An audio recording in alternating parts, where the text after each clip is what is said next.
Okay, so let's go back. I want not to do the escape from an attractor. Right, this is where we were, I think.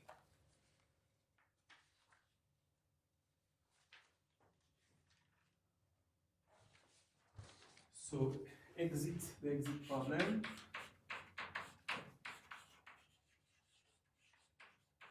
So this is what we started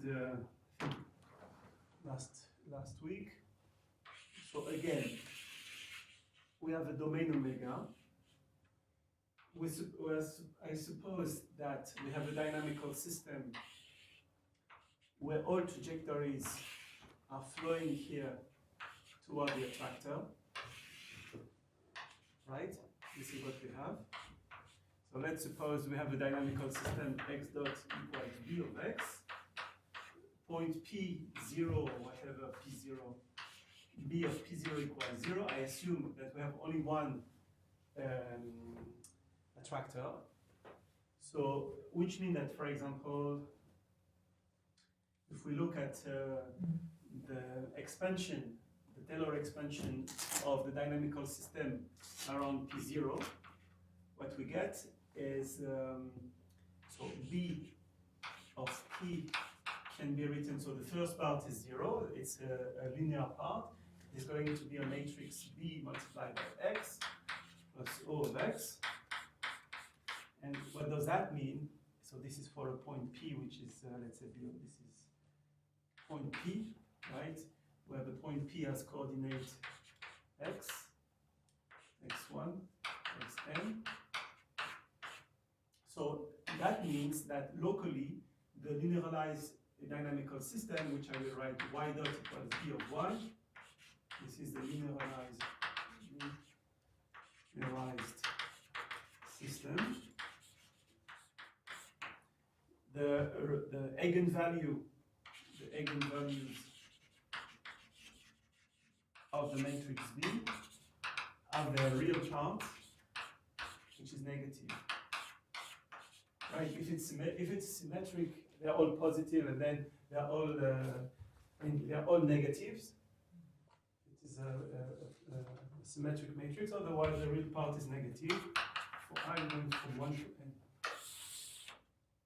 Which means that basically all trajectories, if you start here for the no noise, all the trajectories are coming here, they are attracted.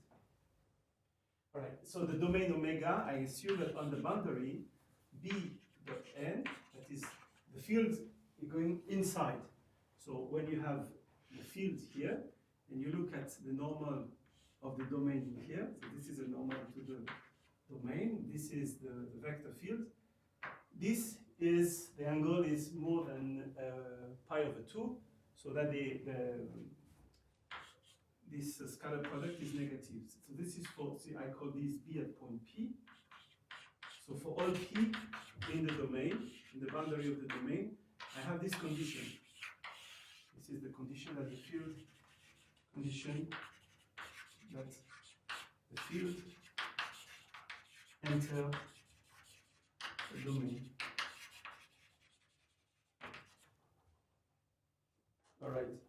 And so what we said last time, we were interested in the stochastic equation.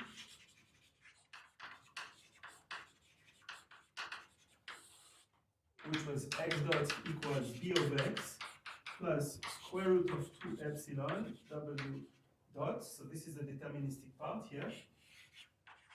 And then we have added the noise part with the epsilon, which is the amplitude of the noise, normalized here. I assume this is epsilon, which is small. This is small noise.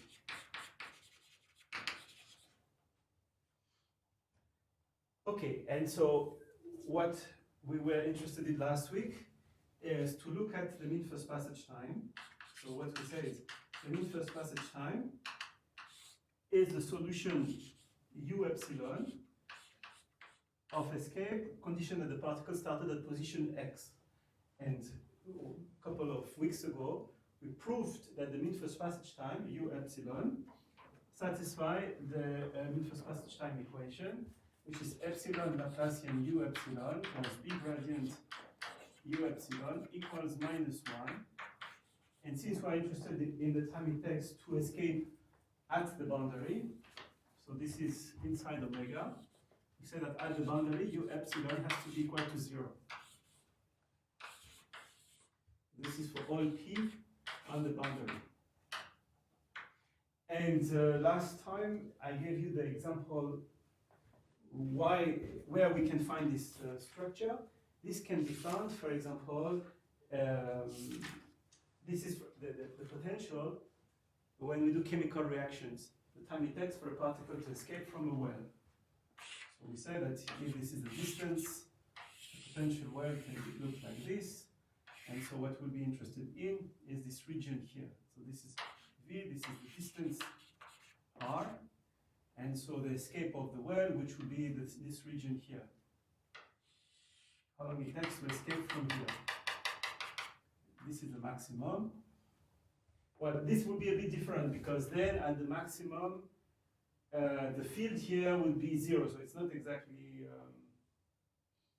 this case, but never mind. It is enough.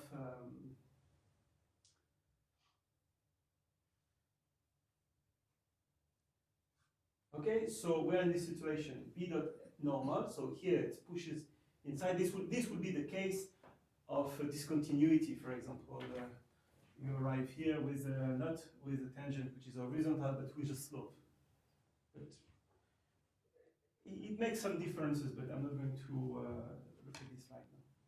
All right, so this will be our domain omega, and this will be the potential. And last week we said we take B, for example, equal minus the gradient of phi of V, where V is the potential here. And so to look at this question, we said last time, so let me summarize. We said that u epsilon, the property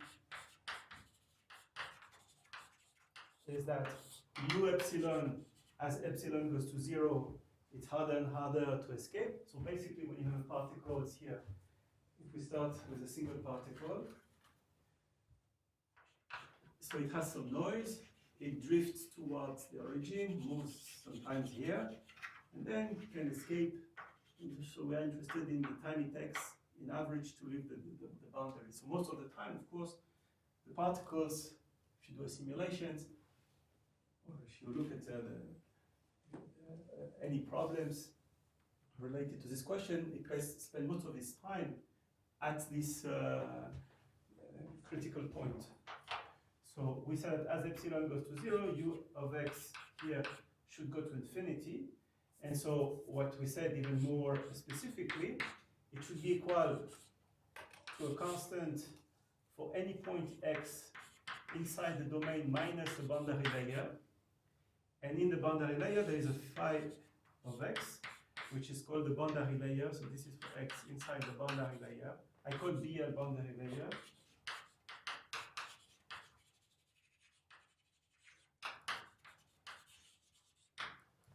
All right, and so we said that this converges to infinity when epsilon goes to 0.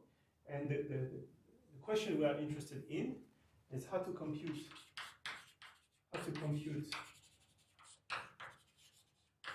C epsilon and phi epsilon of x, which is called the boundary layer solution.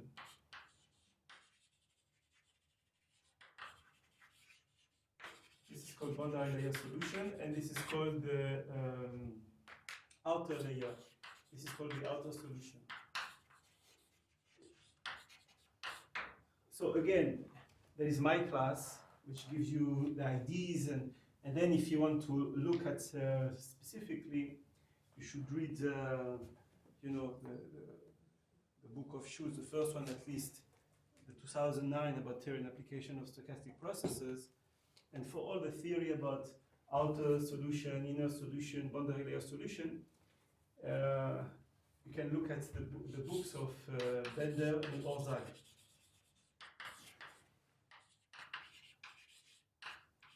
I think it's called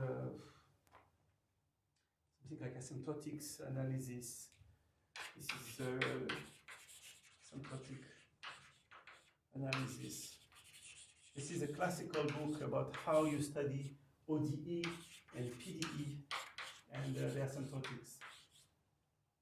important to have more than just what I'm saying. But basically, this is a spirit. If you understand this, this is what we can find in any example of escape time, to have this structure of outer solution and inner solution. So right here, but epsilon go to infinity. Epsilon goes to 0. Yeah. And then the first time will go to.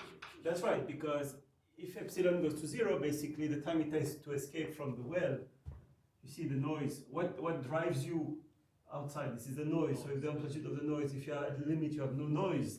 The time is infinite. You're not escaping. Yeah.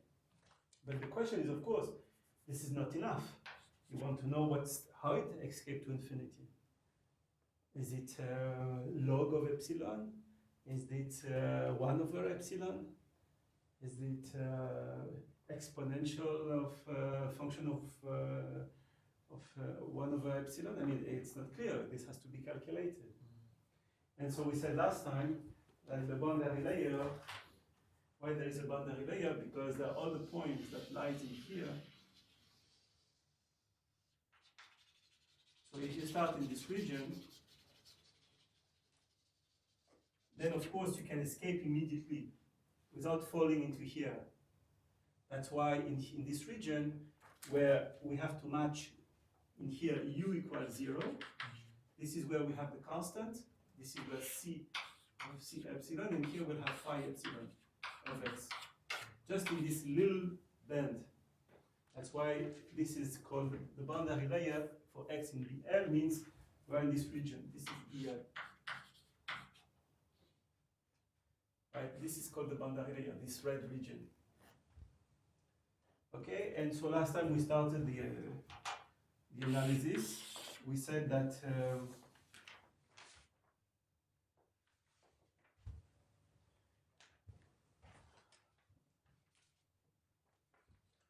I will use, sometimes for the potential I use either phi or v. It should be v all the time, but so if I do change notation, let me know. I'll go back to the normal one. Okay, so when b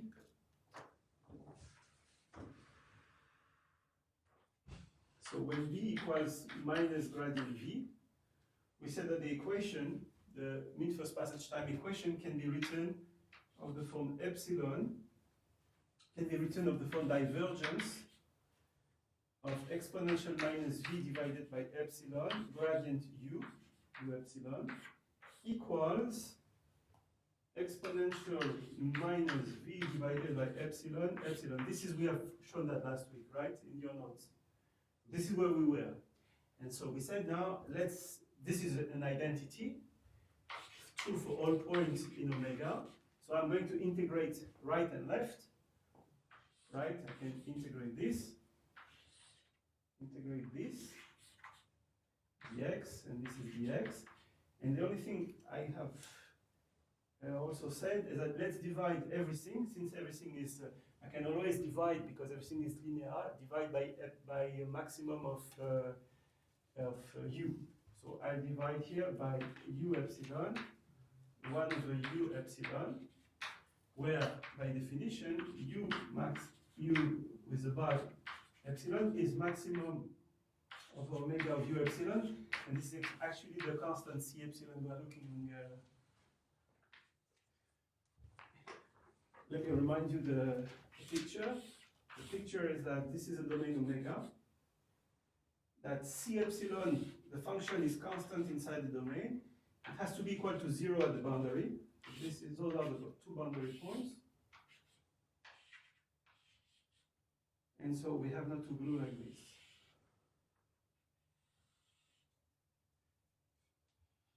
All right, so we have to look at this function here, and this is the function phi epsilon.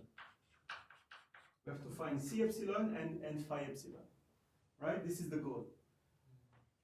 Okay, so now let's use the theorem of Gauss to change this into an integral over the omega. This is exponential minus v divided by epsilon. This is du epsilon. So this is the gradient at the boundary. So this is du dn. ds. And this is again divided 1 over the maximum u epsilon equals 1 over u epsilon exponential minus v divided by epsilon. Now I want to make one remark, is that the function, let's call v epsilon equals u epsilon divided by the maximum of epsilon. This, because the maximum is u epsilon, the maximum, what is the maximum of v epsilon? It is 1. This is 1, because it's normal, because this is the maximum. And it satisfies, we'll need this equation in a few minutes, epsilon, Laplacian v epsilon, plus v gradient v epsilon equals minus 1 divided by u epsilon. I just divided everything by u epsilon in there. Okay. So now let's start to understand what we are looking at. So u epsilon divided by this, by the maximum, I replace it by v epsilon, right? So I replace this by v epsilon.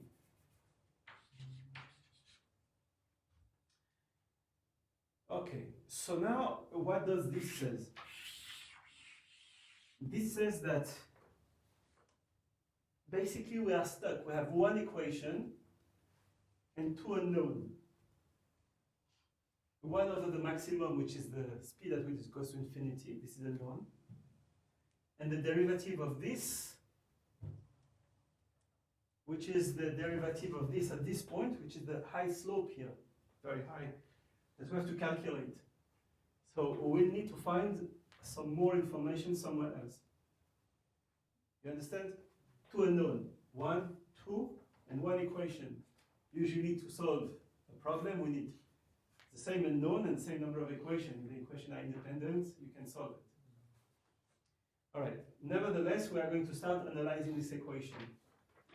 When epsilon is small, have you ever heard about the possibility to calculate this integral?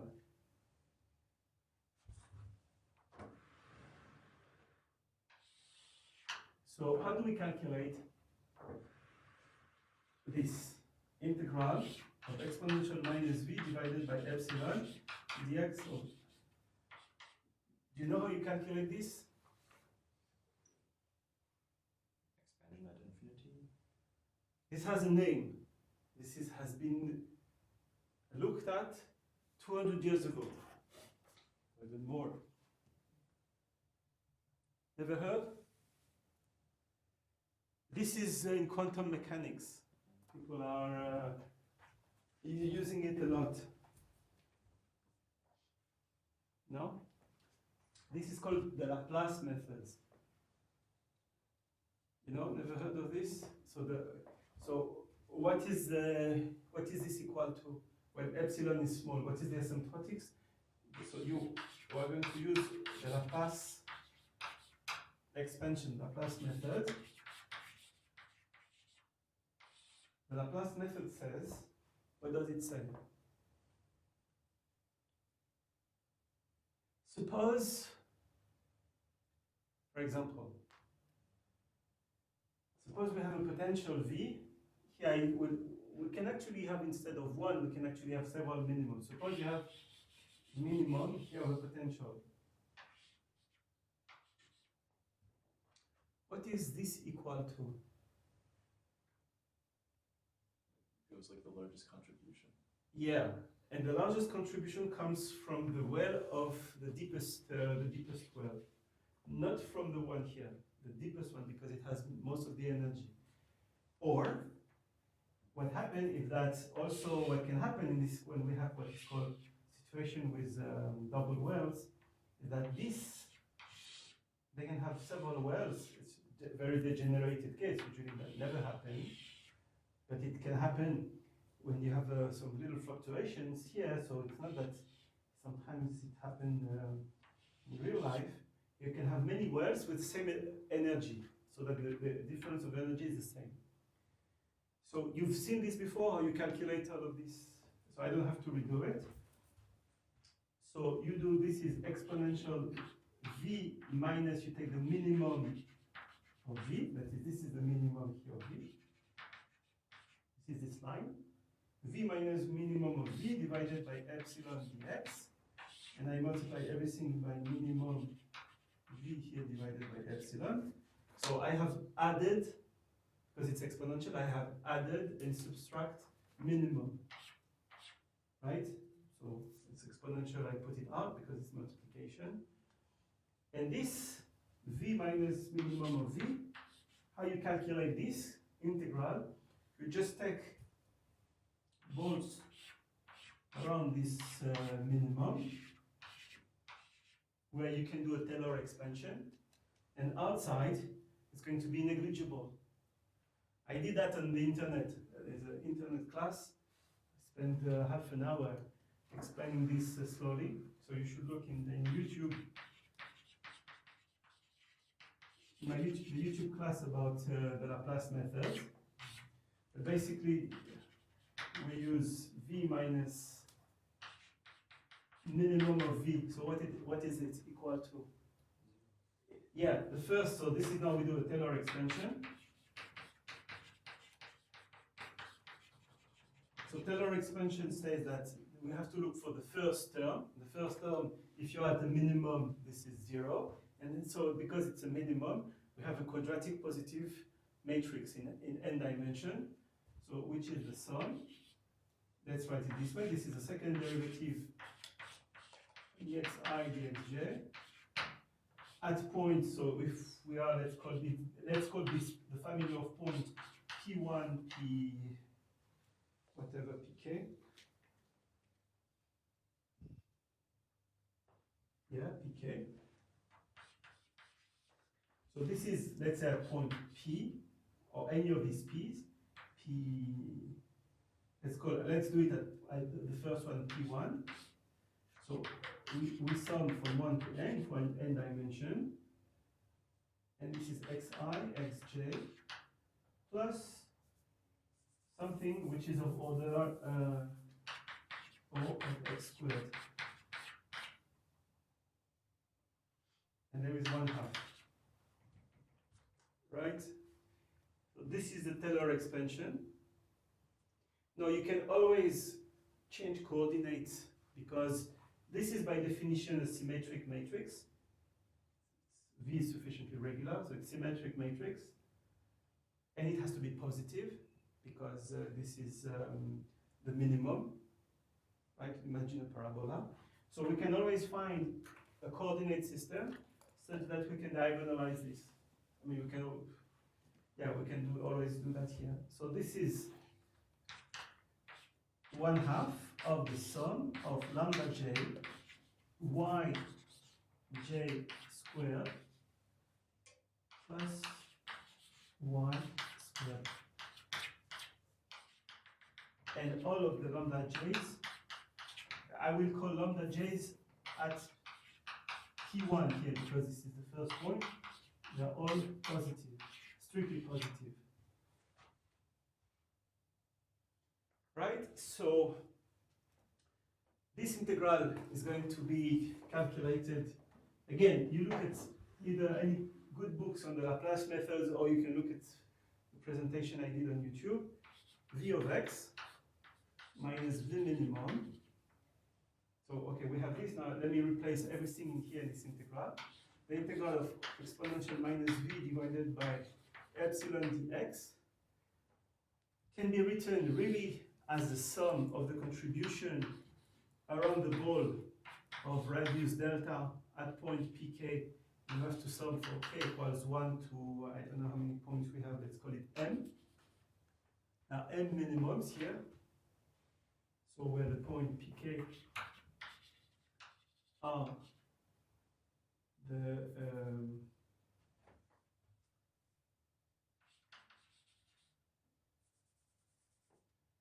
v is minimum at the point p1, pn. So this is the sum of exponential of v minus, so v minus v min this way. So I put out the V min divided by epsilon, right? And then in this neighborhood, I'll use this Taylor expansion through this away. And this is one exponential of lambda j of pk. So it's not necessarily the same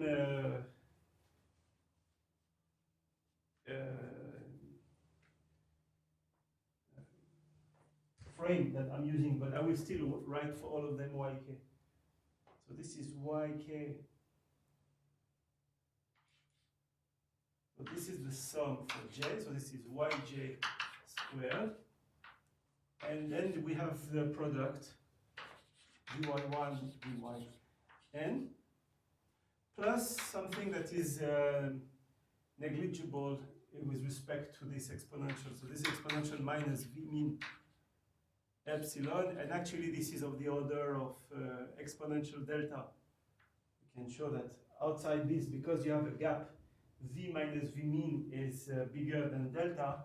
Here you can even write this is minus delta divided by epsilon, right? Because outside the minimum, if you have a minimum, if you have a parabola, if you are at a distance delta here of this, that's for sure that your function v minus v min is above a certain something. It's not exactly delta actually. It's maybe square root of delta. So let's call it delta tilde. But delta tilde is strictly positive. Right? So we know that this is going to be very small, exponentially small compared to this. Now, what is this equal to? So, wait, I have forgotten something here. We have to divide everything by epsilon. So how do you calculate this? Not a Gaussian integral because Yeah, almost. almost we have to go from minus infinity to Yeah, instead of being a ball of radius delta, now we have to change variables so that it becomes, we write it u I equals y I divided by square root epsilon, so that this is going to be the integral. So this is, I will rewrite everything. So equals here is the equal that is here. This is the equal. And so we'll have the sum of exponential minus v minimum divided by epsilon. Integral from b of pk divided by, so when y equals delta, so this is going to be, so for y equals delta, u is equals delta divided by square root epsilon. And then this is exponential of minus 1/2 of the sum of the lambda j of pk, sum for j from 1 to n, of uij squared divided by nothing. And this is dy du1 du n. And then how many square root epsilon we have? We have square root epsilon to the power n, because we have n term. All right, so now asymptotically, when n goes to infinity, since all the terms contribute similarly, this we can replace this by what? Since this is an integral that converges when epsilon goes to infinity, right? So now we can replace this by, yeah, which is the entire space. So this is equal to, so now this is we write approximation. So the sum of the point k exponential minus v minimum divided by epsilon. Now we have the Gaussian integral, 1/1/2. So right, so I will integral for Rn of this Gaussian integral, which is exponential of minus 1/2 the sum of lambda j pk uj squared, and then we have to divide everything here by epsilon to the power n divided by 2 du1 du n. Now what is this equal to? This is classical Gaussian integral, and Pi to the n half over determinant of. yeah, actually we can even split it, because this is not the integral of n times the It's just a same multiplication of the. of the same line, because they're all separated. You know, this is the sum. If you have integration of R2 exponential of x squared minus y squared, this is, you know, the integration of exponential x to the power 2, because this is, all right, so this is exactly what we're doing here. And so you all know that the exponential, integral of exponential of minus lambda x squared dx, this is equal to r.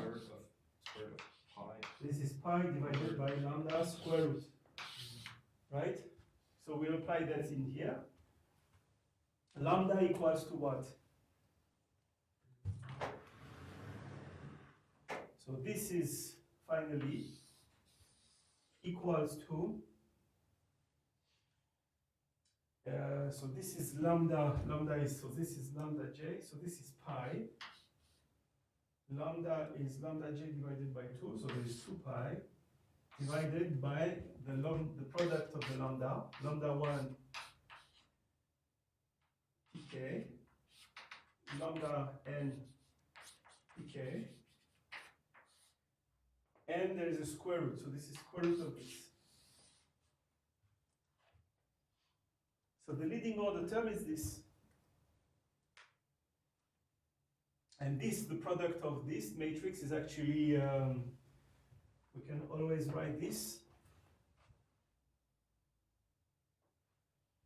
This product, the product of lambda j pk, this is exactly the determinant of the SCN matrix of the matrix of the second derivative of dxi dxj at pk. This is product j equals 1 to n. By definition, this is exactly this. So this can be expressed in terms of the second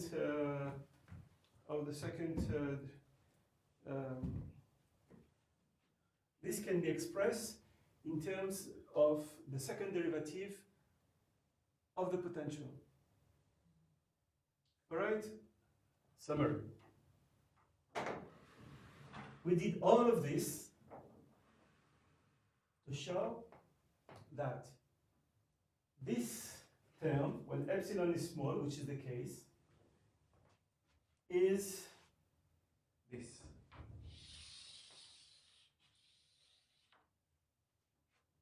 Right? Okay. Now, we haven't moved much in terms of the rest.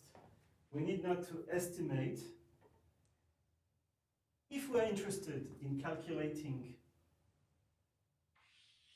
the rate at which the function goes to infinity. Now we know this. If we know this term here, we'll have it as a ratio of this divided by this. This will give us this ratio. Now, how are we going to study this term here? What is the difference between this and this? Okay, what is similar? The similarity is, suppose this was 1. Suppose this is 1. How do you estimate this? Derivative with respect to the volume. Look, if this is 1, what is the difference between this integral and that integral? It's the volume. This is the volume versus surface, so you would redo the same, except that we are on the boundary, and that's it. So we'll have to do a Laplace method on the boundary, period. So now the only difficulty is to understand, to calculate this. Once we have this, we'll have a function here, and we will do everything. And if we have a function here, now we understand that what is going to be selected is going to be the minimum of v on the boundary. So here we selected the minimum inside the domain, and now we are going to select the minimum of v on the boundary.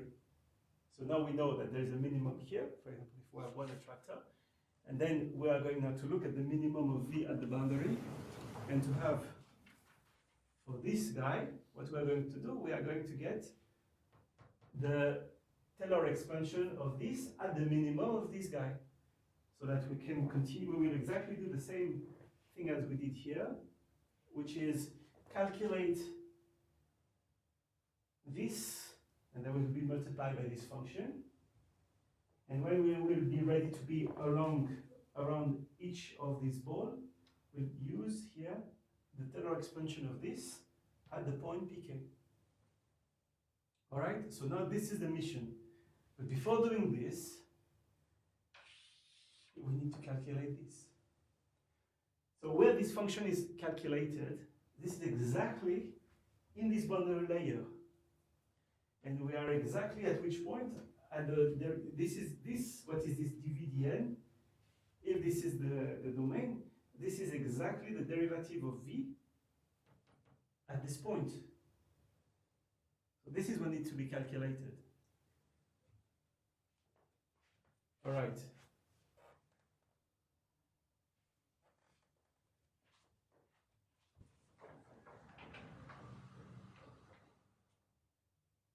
So this can go.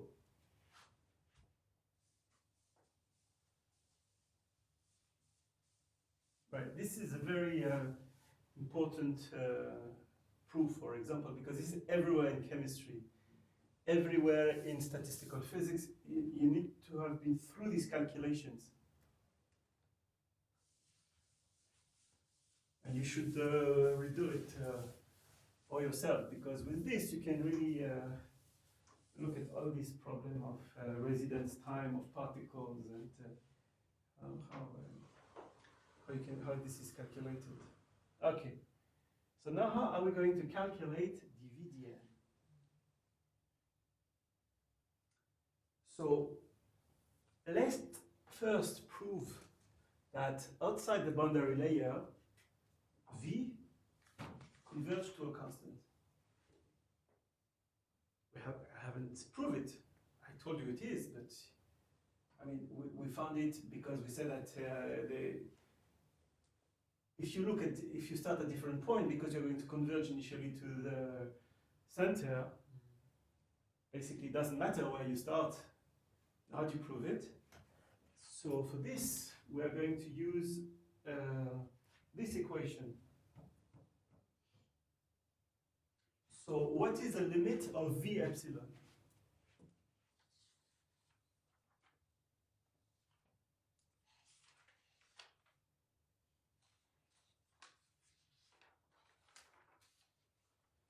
Okay, so V epsilon is solution of this equation. So here we're going to use a little bit of mathematical technique. So which is epsilon Laplacian V epsilon plus B gradient V epsilon equals to -1 divided by this constant C epsilon, which goes to C epsilon goes to infinity. So this will converge to 0. Now, how do you study convergence of a function V epsilon? Well, in mathematical settings, this is an equation, so you can multiply by a function phi, and you integrate over the domain. So now I assume phi is a function with compact support. That is, it's 0 outside the ball of radius epsilon, or of radius, I'm sorry, whatever the radius. And I suppose that phi doesn't meet the boundary. It's really inside the domain. Right? It is, the support is not touching here the boundary. Now, what is the limit of this? We said that V, the mean first passage time, is positive because this is the time, and it is less than 1. Now, what is the limit of this term when epsilon goes to 0? If this is true for any function phi with compact supports, this is true for any function here, which is even regular inside the domain omega, Then if you integrate by parts twice, we get epsilon integration of phi Laplacian v epsilon equals v epsilon Laplacian phi, because the integrate term are 0. If you integrate this by parts, you obtain this because phi has a compact support. This compact support. So this is this term. Now, if you multiply all of this by epsilon, and if you multiply all of this by epsilon, clearly, you know, the absolute value is going to be less. This is v epsilon, which is less than 1. This is integral of whatever the Laplacian phi is multiplied by epsilon, and when epsilon goes to 0, this goes to 0. So this converges to 0, this converges to 0, which means that this has to converge to 0. And this is true for any function phi. So v epsilon, we can prove that v epsilon converges to some topology, which I don't go into detail, to a function v, as epsilon goes to 0 inside the domain, which is solution of the equation b gradient v equals 0. How can we conclude from this? You know, this is b gradient phi, b gradient v. So this is true for all functions v. So this is the limit equation. Now let's conclude that v is constant. Why v is constant? How do you solve this first order equation? You've seen this in applied math? How you solve first order equation? What's B here? Sorry. I'm sorry? What is B? Is it the same B as on? Yeah, B is here. This is the B, this is the vector field. B is the vector field. B was equal to, you know, minus the gradient of V. So how do you solve first order equation in mathematics when you are in a domain? This is known from since maybe 100 years now, maybe more, by the methods of characteristics. Yeah, so what is the characteristics? So let's use the methods of characteristic, which is very elementary here.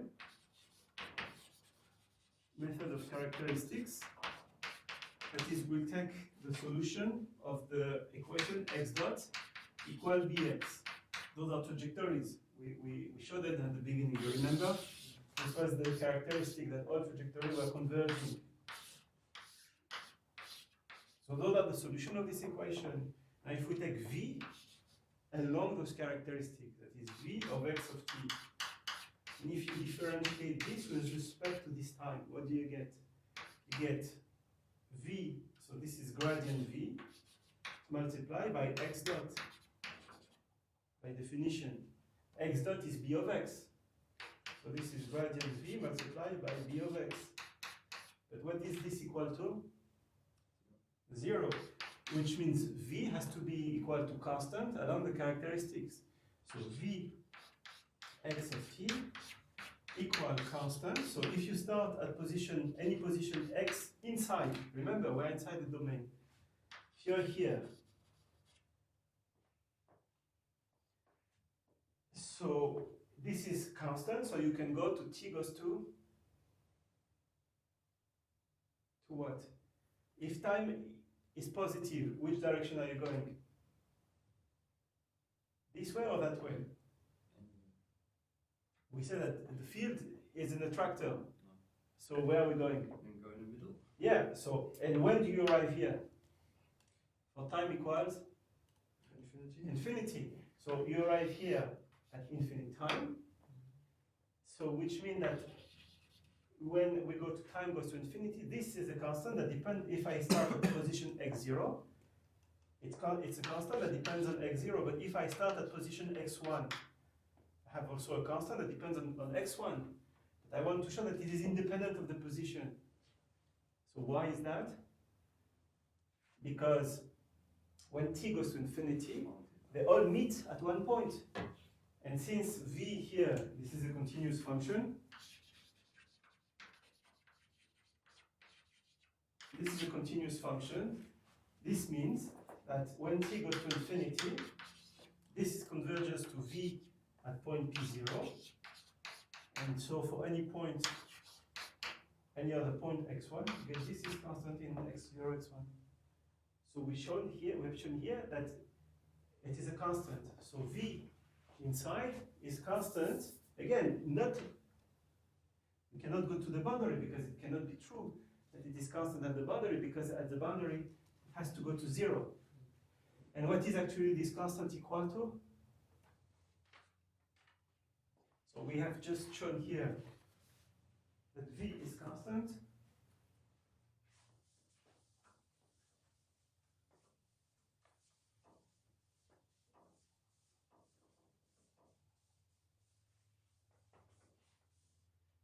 So what was the maximum of v? We say v epsilon, maximum of v epsilon was equal to 1. So when this is over omega, so if it converges to a function v, maximum of v should be equal to, v is a constant. So if it is a constant, we have v equals to 1. So this is a constant 1 in here, inside. That's why this was the constant c epsilon. You with me? We said v epsilon here. We said that the maximum of v epsilon is 1. Yeah, but then in that case, all the u epsilon is the maximum. I'm sorry? So in that case, then all the u epsilon should be the same. Right. So This is the maximum. So for example, you have the maximum of the function, which is this point. So this point, and we said that when epsilon goes to 0, everything converges to something that is going to be flat. And since we know that at least one point it is exactly 1, it has to be 1 at infinity. This is all what we said. Okay, so this resolve, we haven't done much yet. We've just resolved here, inside. Now what we have to understand is how you glue something, a function that is equal to 1 in here, something that has to be equal to 0 in here. It has to be glued such that it satisfies the equation. Right?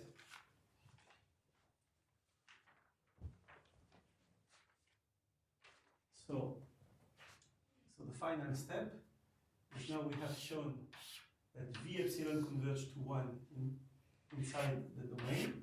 And now we have to glue it here to something that equals to 0 by definition, because we have this boundary condition.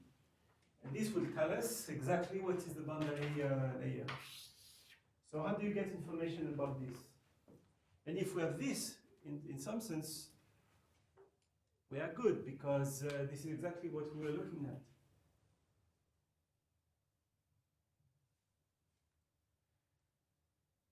Okay, so how do we, if we can calculate this function, we'll put that into here, redo Laplace, and get this. But we cannot use anymore this equation, because now we want to extract this maximum as a function of this. So how do you get this information about this? You have to go back to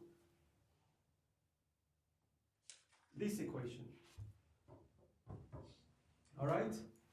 So how do we do this? Let's consider the domain. All right, so the domain is whatever. We have the field that is converging to the point, to a critical point. And so let's take, at any point, we'll take a frame.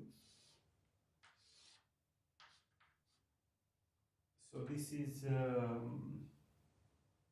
so we take, at this point, we take the normal. And then, so this indicates one direction. And so if this is a space of dimension n, this per perpendicular to this is a space of dimension n minus 1. So now we have a coordinate along n. So this is a normal that point this way. So this is x1, and so we'll have x2 and xn. So perpendicular we have the x2, x3, xn. So we have n minus 1 direction. And now we are going to look at this Laplace equation using this framework x1, xn. So what do we get? We get Laplacian v epsilon plus b gradient v epsilon equals minus 1 divided by c epsilon. Okay, so let's write it now in this coordinate system. So epsilon Laplacian, this is epsilon dd v epsilon dx1 plus dd v epsilon dxn plus b gradient, so the field, the vector field is, so this is a vector, so it has coordinate b1, bn. So this is b1 of coordinate x1, xn, dv epsilon dx1 plus bn x1, xn, dv multiplied by dv dxn, and everything has to be equal to minus 1 divided by c epsilon. All right.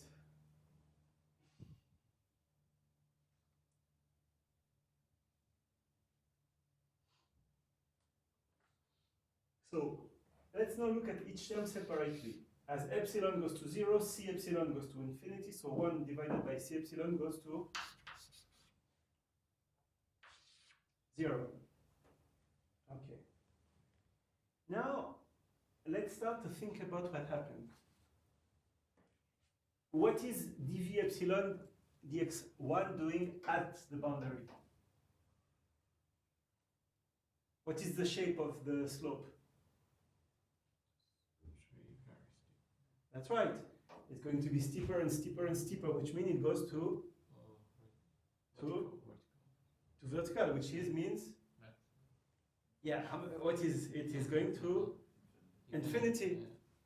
So which means that this may blow up to infinity. So something that can go to infinity, which is only dv derivative when you differentiate with respect to x1. Because when you are perpendicular to this, everything will be flat. So then if you differentiate something that is flat, this is 0, constant. That's right. So dv dxn, the rest term here, will be of order 1. B is known. B is, so now, which is the only term? So now we have to have something equal to 0. This is equal to the sum here, which is constant, doesn't go to infinity. This one can go to infinity. So if, what we have to make sure about this term, to make sure that we have something that remains infinite in this system, what do we have to make sure about this at the term, at the boundary? It remains infinite. Which remains not equal to, yeah, to have, if this goes to infinity, how to make sure that the products still go to infinity. What can happen is this can be equal to, if this is equal to 0, 0 multiplied by infinity, we don't know what that is. But if this is a constant like 1 or whatever, the 1 multiplied by something that goes to infinity goes to infinity. So what is b at, what is b1? What is b1 at the point here? It is, why is not 0?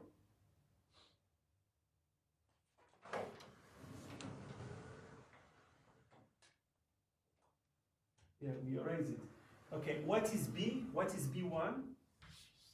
What is b1 at the point 0 here? I call 0, I call it 0, 0. This is the center of our frame. What is this b1? It's a derivative of the potential in that direction. Yeah, so b1, it's exactly b projected projected on the vector n.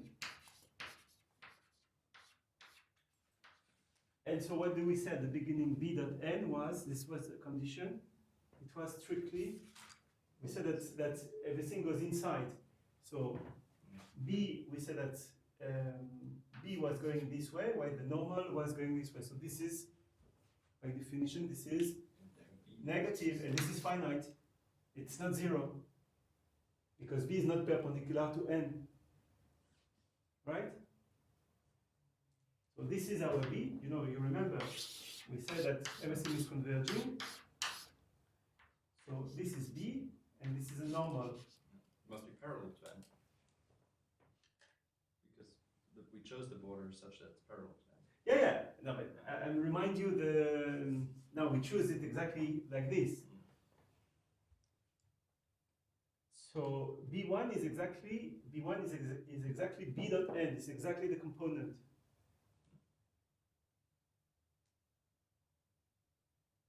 But well, we can have a situation where this is B, you know, and the border, the domain is like this.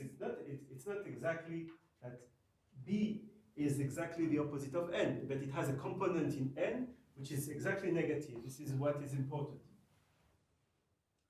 Okay, so this term says that this is not zero, it is whatever, it's a finite number. So if this goes to infinity, this is going to be infinite, that's for sure.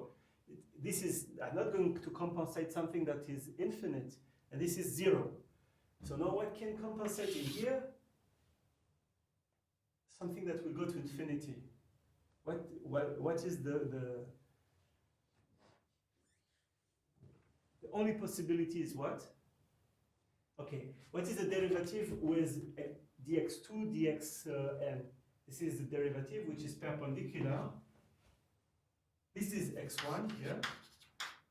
Now the derivative in x2, xn, this is the derivative in this direction.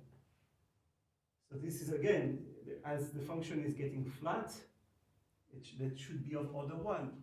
The only possibility to counterbalance this term is to use the second derivative with x1. Right, so we're going to look for a solution.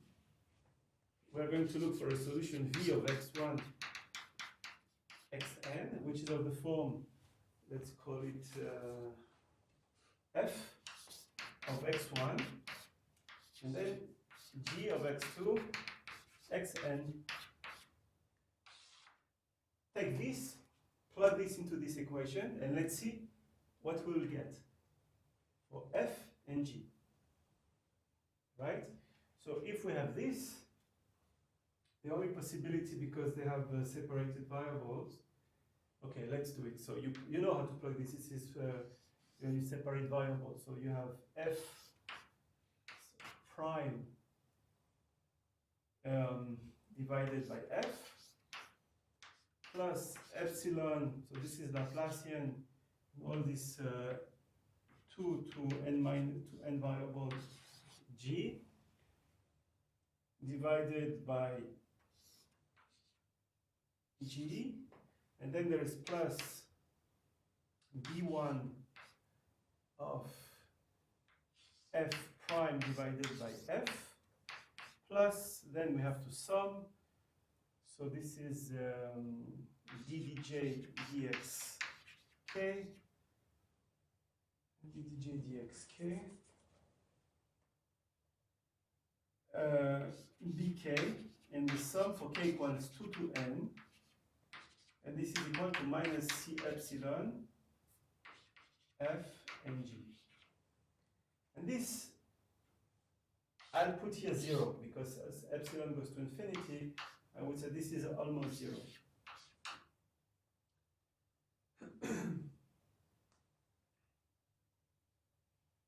Okay, so in order, so if you, or you can also multiply f and g by everything by f and g. So in order to compensate this term that goes to infinity, the leading order terms in the equation would be this plus this has to be equal to 0. This is the leading order term, because the rest, this term plus this term is going to be of order 1, and this has to be equal to 0. So So if you have two terms that goes to infinity, this has to compensate this. So we end up here with the equation that epsilon f second plus b1. So this is b1, this is the coordinate, right? So this is b1, x1, x2, xn. F prime equals 0. This is the important equation for looking at how this term is going to compensate by that term. So what does this say about f? So f now is a function of only one variable, of x1. Where have we written the decomposition? Yeah, here. So f is now a function of one variable. So how do we solve this?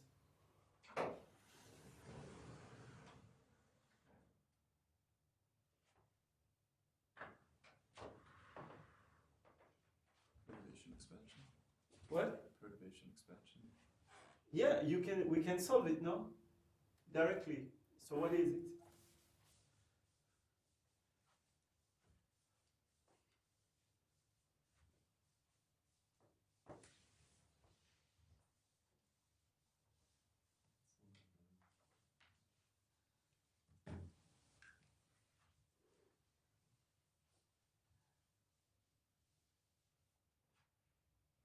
What is it? What is, so now we have to solve this for x1. So what is the general, so x1 here is going to vary in a little bit, a little. So I will freeze the coordinate x1 here to simplify. Let me freeze this at 0. So, because we're interested, right, in what happened inside and then, this is not the boundary layer. So x1 is going to vary in a little interval. Now b is a regular function, so b, when you move a little bit, is not going to change much. So let me freeze this and take x1 here equals 0. I freeze. I do a Taylor expansion at this, and I don't care about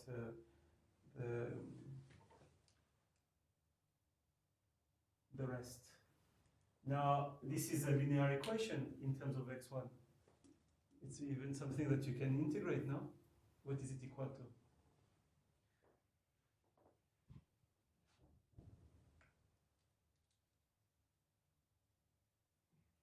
So how do you do this? First of all, you can integrate once.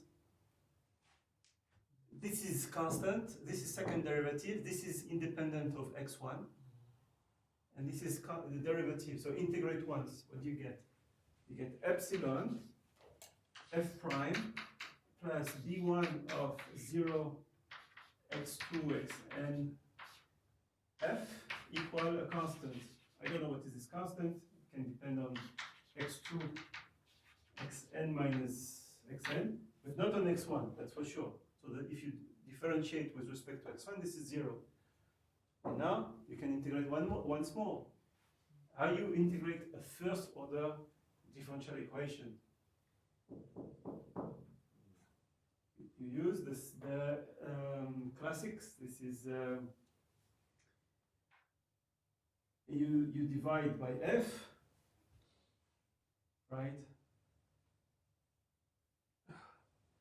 So what is this? What is epsilon f prime plus a f equals 0? So this is divided by f.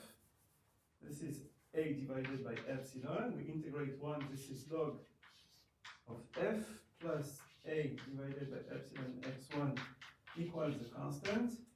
So the function f is equal to f of x1 xn is equal to a constant exponential. So if you do it this way and you put exponential everywhere, minus a, so a is what now? A is b1 of 0 of xn divided by epsilon plus another constant, right? The solution, you have a general solution of this equation, which is a constant. If f is a constant, this is 0, and constant, and so f has to be equal to this constant divided by this. So I'll write it in a general constant that depends on x2, xn. And this, again, this is not the same constant. This is constant 1, this is constant 2. Again, constant means in x1, so it's 2, xn. Okay, so now what is the general solution? So I know I multiply, to get v epsilon, I multiply by another function, which is the function g here, which is also of x2, xn. So finally, if I multiply everything here by g, I get v epsilon of x, which is g2, g of x2, xn, multiplied by f of x1, xn. It's finally the same thing. I can call it constant 1. I rename it, but it's also constant. I don't know what it is yet. Plus a constant 2, constant in x2, xn, exponential minus b divided by b1 divided by epsilon of 0, x2, xn, multiplied by, I forgot something here, multiplied by x1. Very important, right? Because we have the x1 here. All right.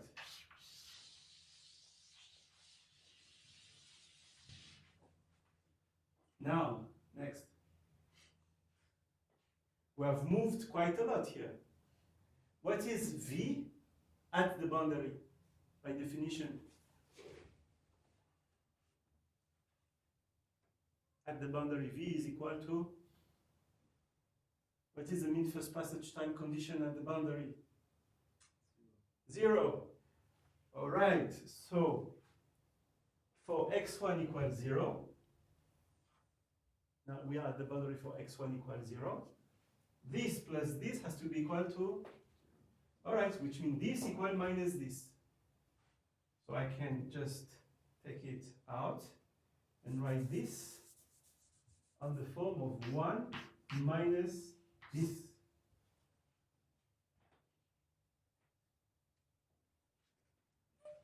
All right.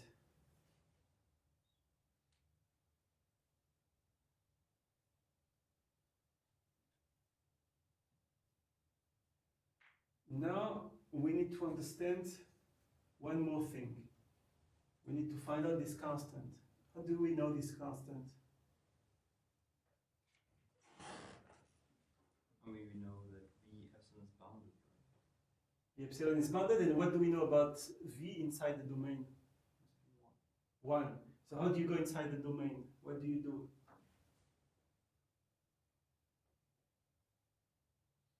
x1 has to go to, yeah, I mean it has to go inside, it has to go in here. Now let's look what happened when int x1, so let's do the proper x1, it goes in here.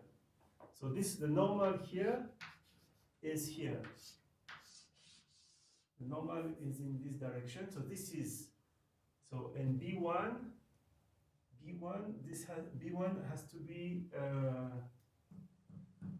b1, what is b1? It's b, no, wait, I made a mistake here.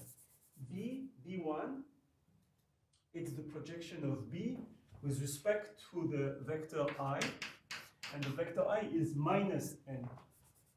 Right, if you have a vector, coordinate vector, right, when you project, and if this is a normal here, this is you project on I and j. So this is positive, and this is negative with respect to the normal. So this is minus, yeah, so this is correct, but I is minus n, so this is minus bn. And we know that b dot n is negative, so b1 is positive. All right. Why are we saying this? Why are we saying this? because now you exactly said it. If you want to get the information about the 1, we know that the function is 1 in here.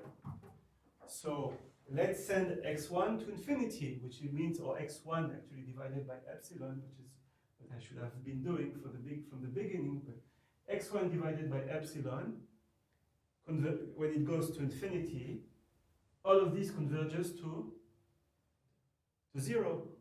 So which means this constant has to be equal to, that's it.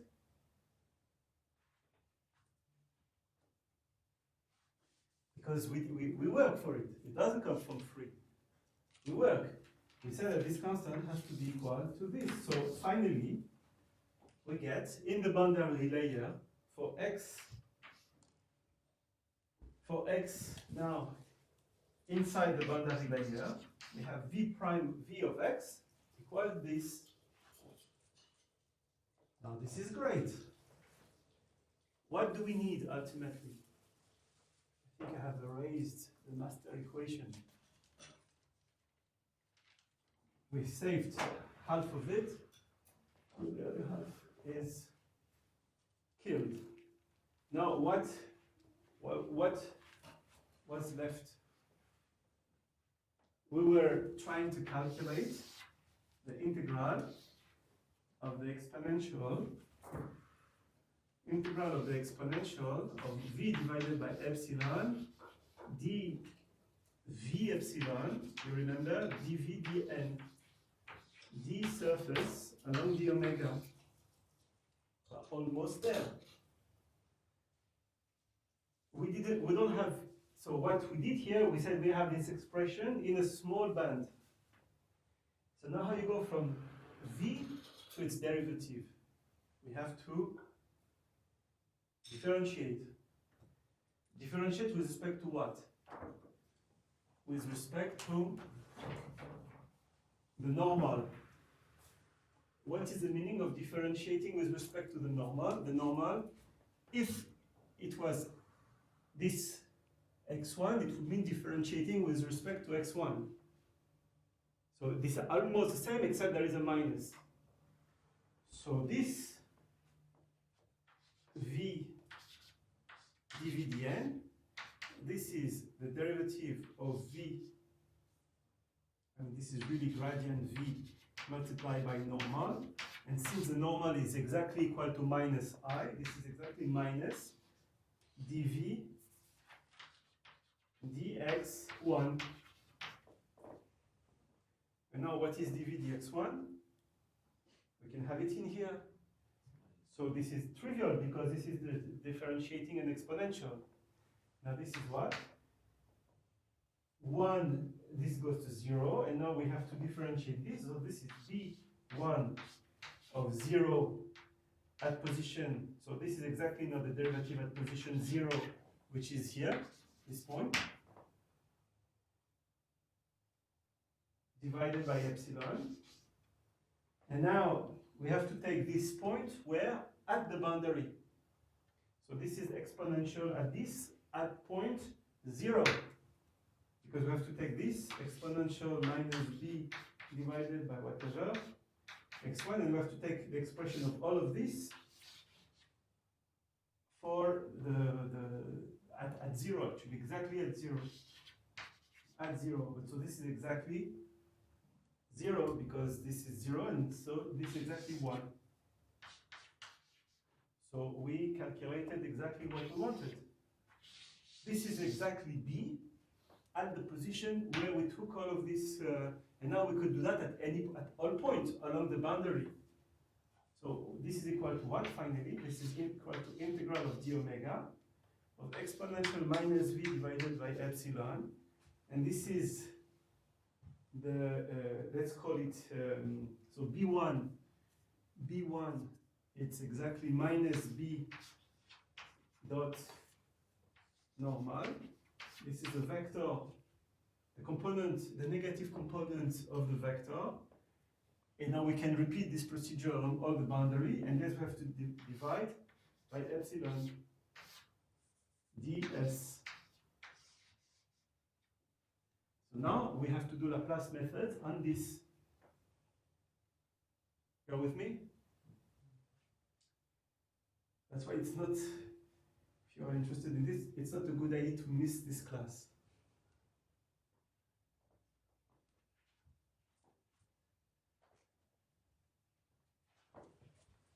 All right.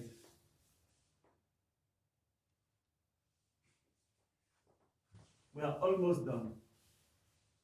I'll keep this because this was the right-hand side, you remember? This here. So now you are working, now I'm tired. What is the Laplace method of this term? This is equal to what? We have to take the, how do you do Laplace method on this function?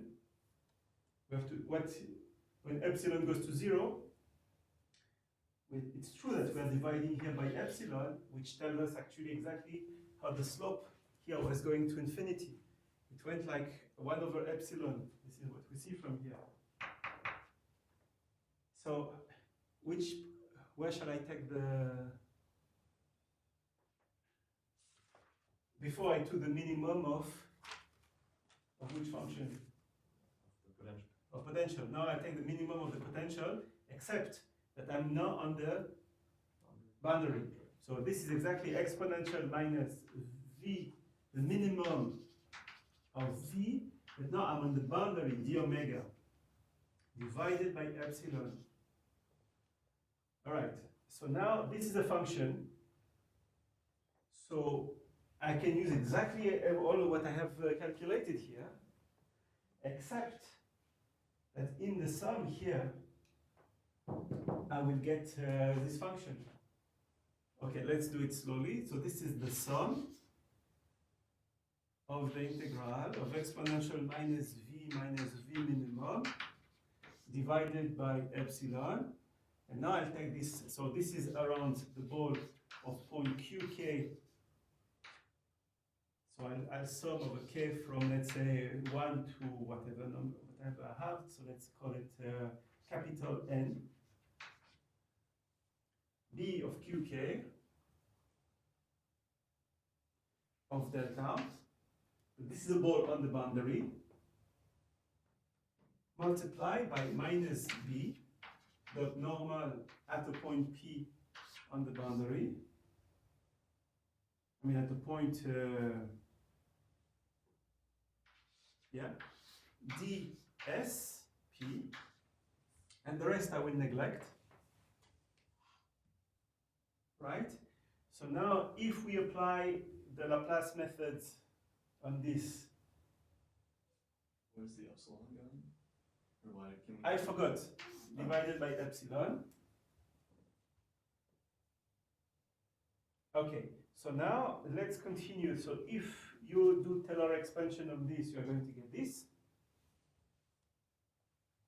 So this is the sum of d qk delta divided by the same thing I have to divide it by square root epsilon of exponential minus 1/2 of the sum of lambda j, except that now, if the space is of dimension n, the boundary is of dimension n minus 1. You know, if you are this is dimension 3, the boundary is dimension 2. So this is n minus 1, and now this is lambda j, p whatever, or q k, u j squared, du1, so now I forgot this term, minus b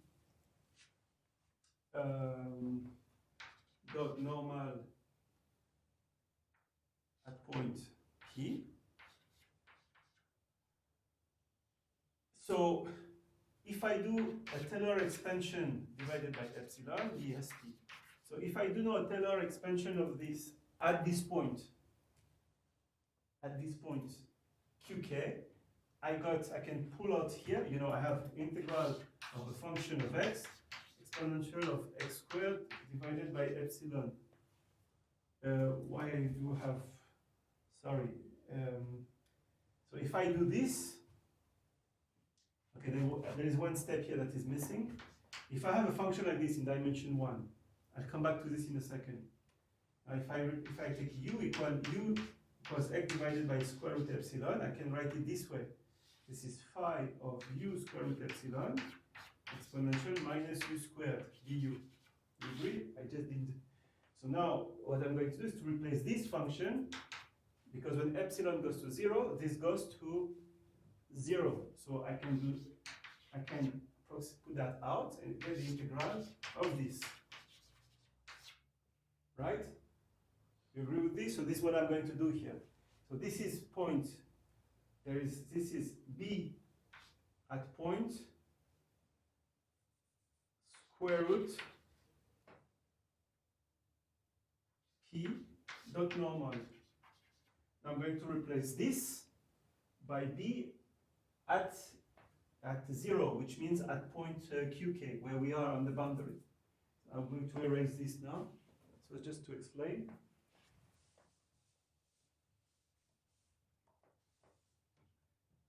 So this is equal to this, exponential minus minimum of v d omega divided by epsilon, and then the sum from 1 to n of all of this. And this is going to be equal to, I pull this out, this is exponential minus the minimum of v epsilon. So this is going to give us a sum from 1 to number of minimum point. So if I do this, it's exactly the same calculation. I'm not going to repeat it. So you get what? You get 2 pi to which power? Now we are at power. Yeah, here we forgot to write 2 pi to power n. Now here is 2 pi to power, if we are in dimension n minus 1, it's 2 pi to n minus 1 of the square root of the determinant of the same thing, which we wrote last time was the determinant of the SCN of the potential restricted to the boundary. So this is the SCN at the boundary.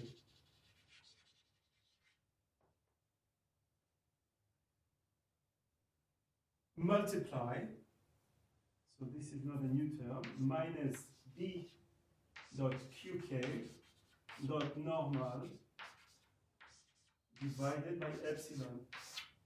And then we have to sum over all the minimum points on the boundary. We are missing epsilon. Yeah. And also there is an epsilon to the power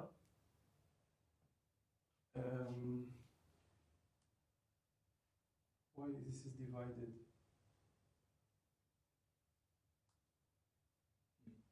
Because x, this is multiply, no? Multiply, because when we had this dx1, so this dx1 dxn minus 1, and we said u equals square root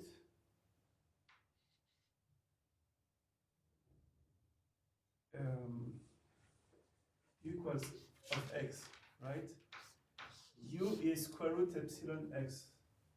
The other way around. Oh, yeah, x equals square root epsilon u. Thanks. So dx1, dxn, yeah, so we have to multiply by epsilon.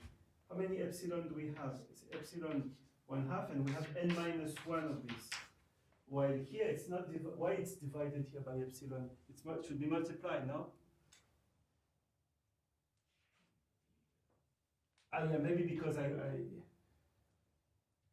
so what is the term here that we get? This was from the first, this should be this, so this should be equal to the sum of k of exponential minus the minimum of v over the domain divided by epsilon, multiply by 2 pi epsilon to the power n divided by 2, multiply by the determinant of the SCN. This is square root of the determinant of the SCN, and the second derivative of phi dxi dxj at the minimum point. And the minimum point, there was this was the point P1, P whatever, P M. Okay, so let's summarize everything.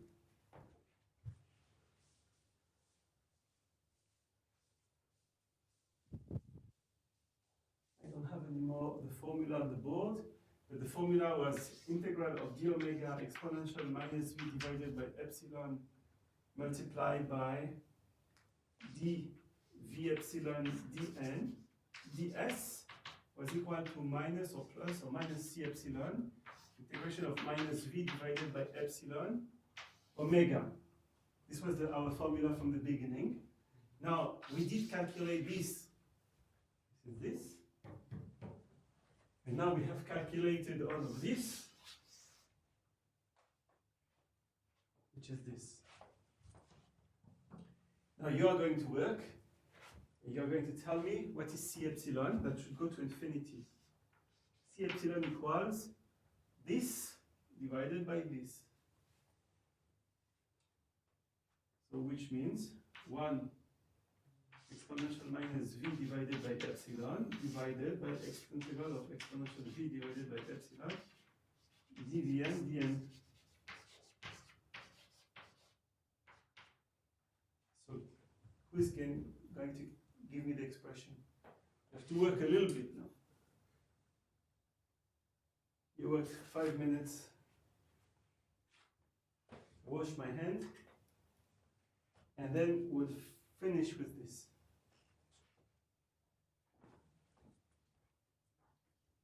Somebody else do it. I'm tired.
This is for people who like big formulas.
Okay, this is what you got? Yeah? Now what is this formula? Do you recognize this formula? Have you seen some of this formula?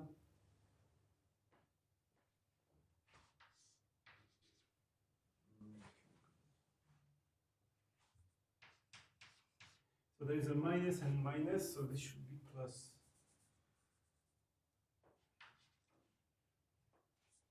And why we have a minus here?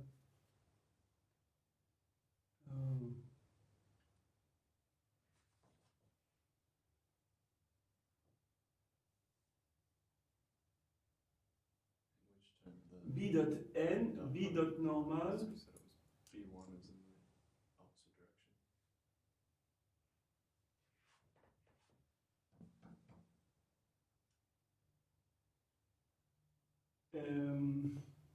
dvdn should be dvdn, v is positive function, so dvdn should be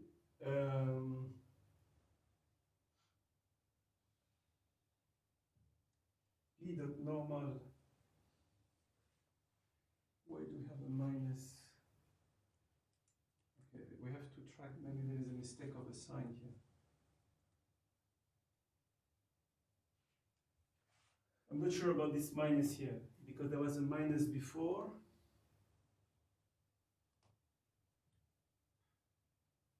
Okay, we will resolve this later. So this is, now we can make, let's make some simplification.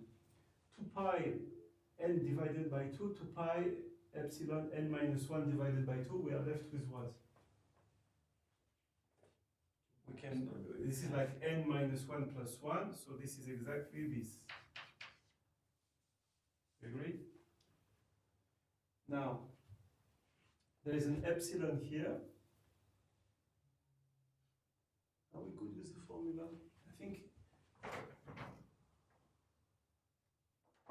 this was the correct formula, right? So C epsilon was exponential b divided by this.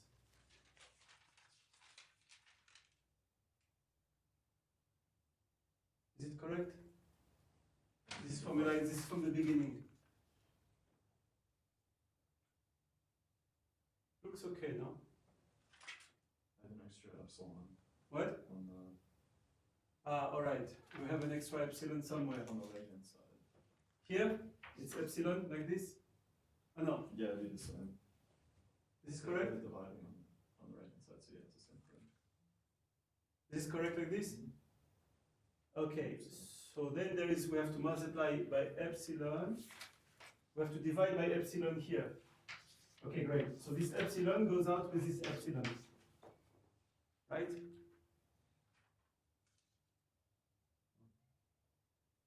Okay? There was an epsilon here. So C epsilon, I divide everything now by epsilon. So we have this epsilon and we have this epsilon here. So epsilon goes out with this epsilon. Okay, and now this is the sum. So this is now exponential and this exponential, I can put them back together. So this is minus v, this is exponential minus minimum of v omega minus the minimum of v over the omega. This I can remove. Alright, so I can now write this equation of the form 2 pi epsilon 1/2 exponential, a constant here divided by epsilon, and here there is a function, whatever, that is independent of epsilon. So I call this a constant k. And tau epsilon is exactly the mean first passage time. So have you seen that before? The time to escape potential well is a constant. So what is this constant? It's the minimum of v minus the minimum of v on the boundary. What is this? In chemistry, this is known as the energy barrier.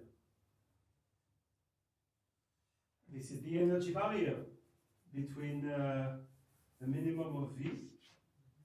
So this is the energy barrier.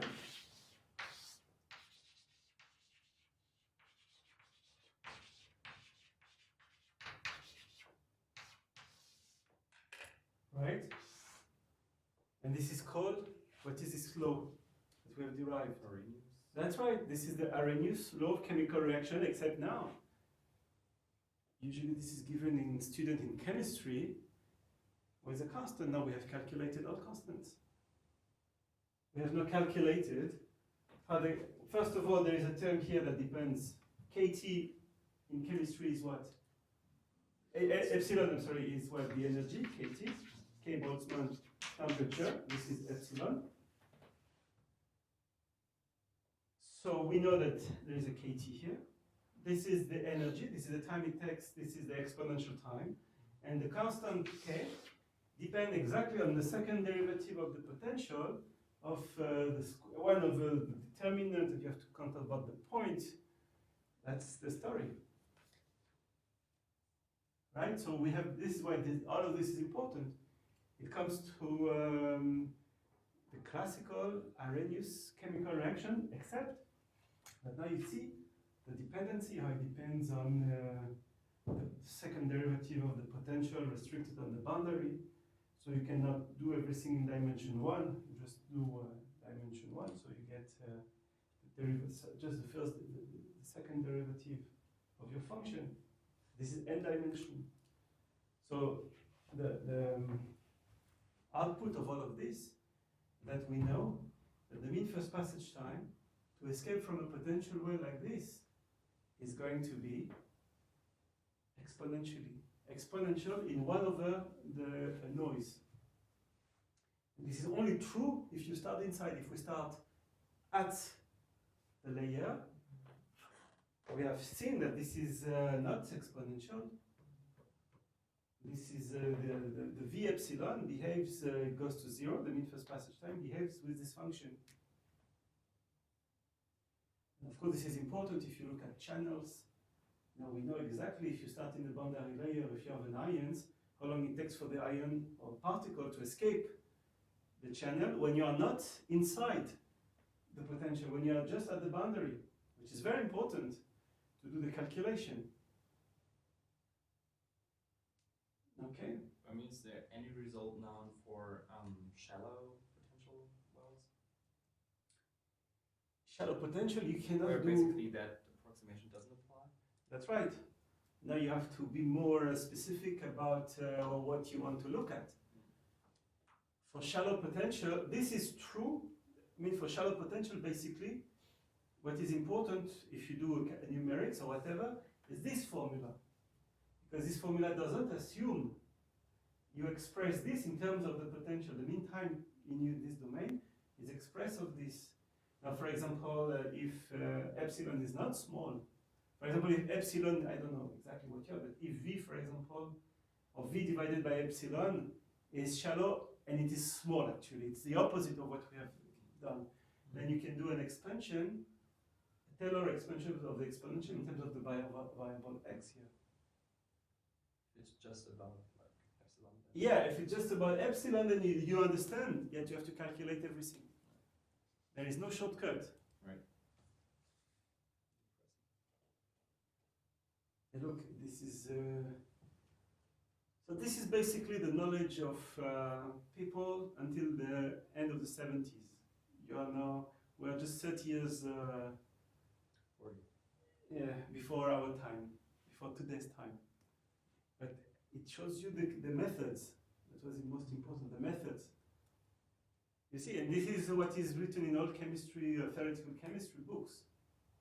Except that now we have developed the entire artillery that can be applied to any equations in terms of the applied mass. All right. So I'll conclude with a remark, and I think for today it's enough because we have worked a lot. It's time to enjoy the sun.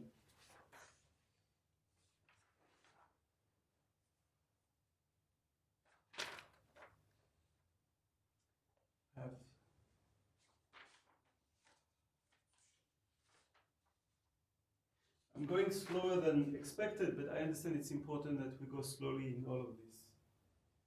Okay, so the comments that I'm going to give you is that there are two comments, and then we are free to go. There are two comments. One is that lambda, really the reaction rate is 1 over the mean first passage time, tau epsilon, which we write this way. So this is called the backward chemical reaction.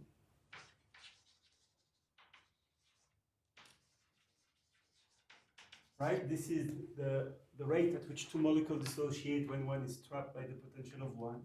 So when you have a reaction A that gives AB, now you understand that this A plus B, or B plus A that gives AB, the dissociation rate, K minus 1, is exactly what we have calculated.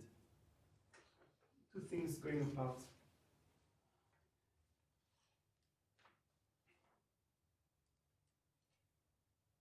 And now what you, to answer your question, in general, if you're interested in the event that two particles have not dissociated, which is the survival probability, and if you look at the dynamics, so this is mean first passage time. Now if we look at the time-dependent question, time-dependent problem, and we are interested in, it's called S of t, which is a survival probability. That is, at time t, what's the probability that you didn't get any dissociation? So no dissociation at time less than t. So, which means that this is equal to the probability that you have not escaped from the domain. That is, t is larger than t. And this can be expressed in terms of the integral of the Fokker-Planck equation, pt of x, condition that you started at any point x, any point y, this is dx. And in general, if it's not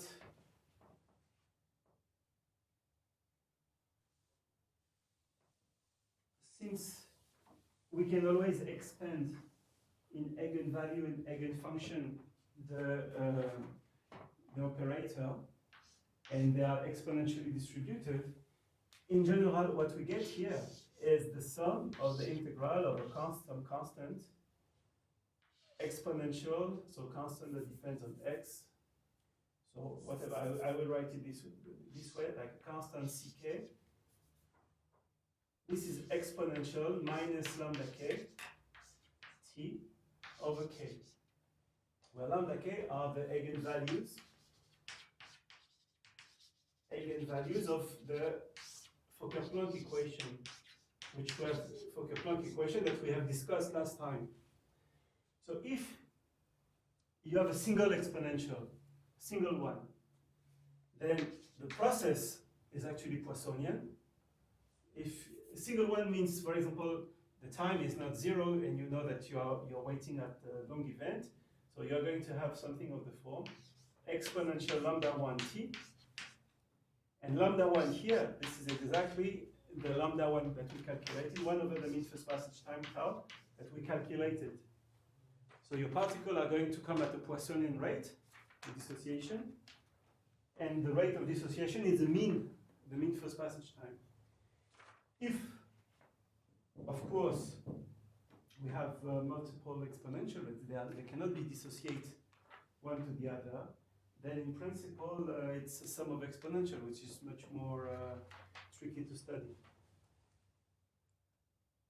All right, but if the well is sufficiently deep, we can approximate this infinite sum by just the first one, because this is what defines really the tail of the distribution. You are interested in rare event because it's a rare event to exit, and then they are distributed with the Poisson law. All right, so this is why people in chemistry, they can describe chemical reaction using Gillespie algorithm or Poissonian, because it's Poissonian. You approximate the rate as Poissonian with a single exponential. Sometimes it's not like this, and then it's a mess. You have to reconstruct your understanding about the system. All right, we did a lot today. It's impossible to look at this kind of calculation, you know, without going slowly again all these steps. You should go slowly about all the steps. You can go in the classical books to now you should be able with the class to really start to read the modern approach of a chemical reaction. And then we'll continue on this. Next week I'm not here. Next week I'm in the USA. And then we'll resume in 2 weeks. In 2 weeks from now, I will start doing narrow escape slowly. How to escape through a small hole, and we can combine how to escape through a small hole when you have a potential. We can combine things in a very different manner. Okay, so again, it takes time to understand all what we have done today. There's a lot. There is maybe 100 years of applied math summarized in terms of boundary layer, Laplace methods, asymptotics, inner solution, outer solutions. But this is the basic. This is really any theoretical chemist, applied mathematicians, statistical physics. This is really the routine stuff. Something you should know. That's it. So we'll continue in 2 weeks. So in chemistry, when the energy value is very deep, means the reaction is very real. When the potential is very deep, Yeah. In chemistry. So in chemistry means you have a Poissonian rate, Poissonian process. then the reaction is very rare to happen. Or? Very what? Very rare. It's a rare event, sure. Rare events are what is driving the interesting thing in our life and the life of chemistry. Those are rare events. That's why it's very hard to detect them. It's very hard because of the rare events and they are exponentially distributed. Yeah. But I'm surprised, not in chemistry, in here they don't give this kind of lecture about this. I don't know, I haven't started here, so. Okay. This is really the basic. This is really